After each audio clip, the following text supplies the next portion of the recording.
Assalamualaikum warahmatullahi wabarakatuh.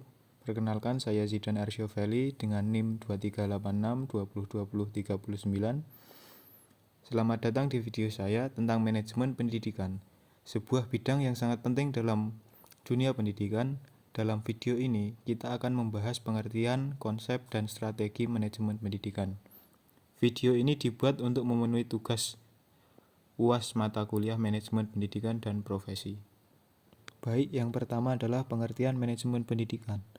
Manajemen pendidikan adalah proses perencanaan, pengorganisasian, pelaksanaan, dan pengawasan sumber daya pendidikan untuk mencapai tujuan pendidikan yang efektif dan efisien.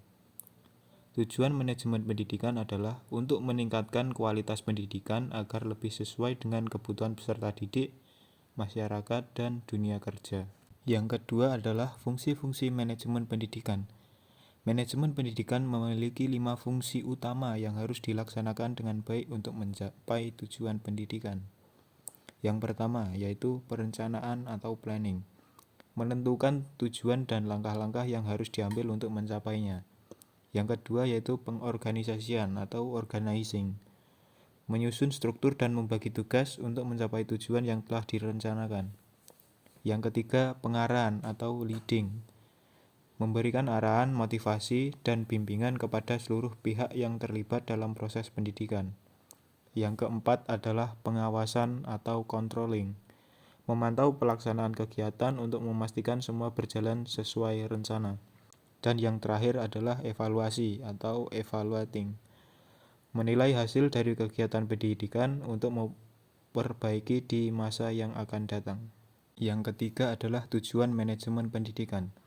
Tujuan utama dari manajemen pendidikan adalah untuk yang pertama adalah meningkatkan kualitas proses dan hasil pendidikan. Yang kedua, meningkatkan efisiensi penggunaan sumber daya pendidikan. Yang keempat, prinsip-prinsip manajemen pendidikan. Prinsip-prinsip manajemen pendidikan ada 3. Yang pertama adalah partisipasi. Semua pihak, guru, siswa, orang tua, dan masyarakat harus terlibat dalam proses manajemen. Yang kedua adalah transparansi. Semua keputusan harus dilakukan dengan keterbukaan. Yang ketiga adalah akuntabilitas.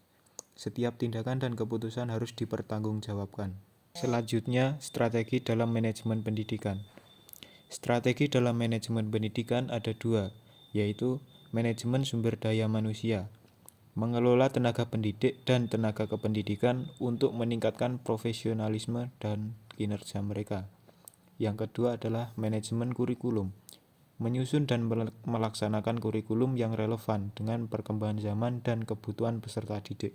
Dan yang terakhir adalah peran teknologi dalam manajemen pendidikan. Teknologi informasi dan komunikasi kini menjadi bagian penting dalam manajemen pendidikan. Penggunaan perangkat lunak manajemen pendidikan dapat membantu dalam hal pengelolaan data, pengawasan proses belajar mengajar, serta mengkomunikasikan antara sekolah dan orang tua. Baik, sekian, terima kasih. Jangan lupa untuk berbagi video ini dengan rekan-rekan yang tertarik dengan pengelolaan pendidikan. Jika ada pertanyaan, tuliskan di kolom komentar. Terima kasih telah menonton.